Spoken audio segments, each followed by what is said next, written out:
The great pre wedding show 1 hour 50 minutes run టైమ్‌తో థియేటర్స్‌లో release అయింది. నేను థియేటర్‌లో మిస్ అయ్యా. సారీ. ఇక ప్రెజెంట్ జీ5లో స్ట్రీమ్ అవుతుంది. ఇక సినిమా చూసాక నాకైతే ఎలా అనిపించిందో చెప్తా. ఇక ఈ వీక్ ఓటీటీలో రిలీజ్ అయిన 'Jatadhara', 'the girlfriend', 'the pre wedding show', 'Kuttram Purindhavan', 'the hunter chapter 1', 'dear Sirai' అన్నీ మన ఛానెల్‌లో ఆల్రెడీ రివ్యూస్ ఇచ్చేసా. ఎంత కష్టపడుతున్నా అండి. 'అఖండ 2' కూడా టికెట్ బుక్ చేసా ఎర్లీ మార్నింగ్ షోకి. కానీ సినిమా పోస్ట్‌పోన్ అయిపోయింది. సో, ఈ కష్టానికైనా కొంచెం సబ్స్క్రైబ్ చేసుకుంటే అదే చాలు. ఇక ఈ 'the great pre wedding show' cinema చూసాక నాకైతే నచ్చింది గైస్ మూవీ. కొంచెం మధ్య మధ్యలో ప్రెడిక్టబుల్‌గా ఉందనే తప్ప సింపుల్ యెట్ ఎంటర్‌టైనింగ్ ఫిల్మ్ అని అనిపించింది. చాలా న్యాచురల్‌గా ఉంది మూవీ. ఫ్యామిలీ అంతా కూర్చొని హాయిగా నవ్వుకుంటూ చూడొచ్చు.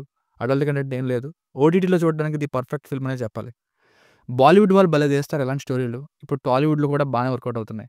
ఇక బేసిక్ స్టోరీ లైన్ ఏంటంటే ఒక పెళ్లి ఫిక్స్ అయిన జంటకి ప్రీ వెడ్డింగ్ షూట్ చేయబోయే ఫోటోగ్రాఫర్ అయిన రమేష్ అలియాస్ తిరువీరుగా చేస్తారు.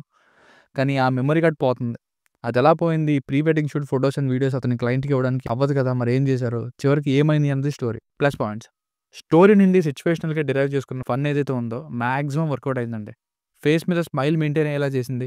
సర్ప్రైజింగ్‌లీ ఆ ఎండింగ్ ఏదైతే ఉందో అది ఫీల్ గుడ్‌గా అనిపించింది. 5 మినిట్స్‌నేగా ఉంది. ఎలా కంక్లూడ్ చేస్తారు ఇంకా అనుకున్నా. మంచి కన్విన్సింగ్ కంక్లూషన్‌తోనే ఎండ్ చేశారు. అండ్ అందరి పెర్ఫార్మన్సెస్ కూడా బాగున్నాయి. చిన్న పిల్లవాడు, హీరో, హీరోయిన్, మరొక జంట ఇలా అందరివి. లిమిటెడ్ క్యారెక్టర్స్‌తో భలే నడిపారు సినిమాని. రైటింగ్స్ బాగున్నాయి. కొన్ని విషయాలైతే ఏం జరగబోతుందో తెలిసిపోతుంది. కానీ ఎలా జరుగుతుంది అనే విధంగా ఉన్నాయి. మరికొన్ని విషయాలు అయ్యో! ఇలానే ఆలోచించాం అనుకుంటాం.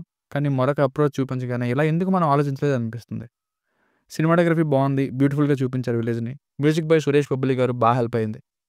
Minus points. మరీ హీరోయిన్ వెంటనే హెల్ప్ చేసినట్టు లీడ్ పేర్ మధ్య లవ్ స్టోరీ డెవలప్‌మెంట్ ప్రాపర్‌గా లేదనిపించింది. ఇది ఇంకొంచెం బెటర్‌గా ఉంటే లవ్ స్టోరీ అండ్ ఒకరికొకరు హెల్ప్ చేసుకోవడం మరింత బెటర్‌గా ఉండేది. ఇంకా కొన్ని చోట్ల ప్రెడిక్టబుల్‌గా ఉంటుంది మూవీ. మెయిన్ స్టోరీలోకి ఎంటర్ అవ్వడానికి కొంచెం టైం పడుతుంది. అండ్ ఫ్లో కూడా అయిపోయినట్టే ఉంది. మళ్ళీ నెక్స్ట్‌కి సడెన్‌గా డెవలప్ అవుతున్నట్టుగా అనిపిస్తుంది. సో, ఫైనల్‌గా మూవీ వర్డిక్ట్ ఏంటంటే బాగుంది గైస్ మూవీ. నాకైతే కాసేపు అలా నవ్వుకోవచ్చు సినిమా చూసి అనిపించింది.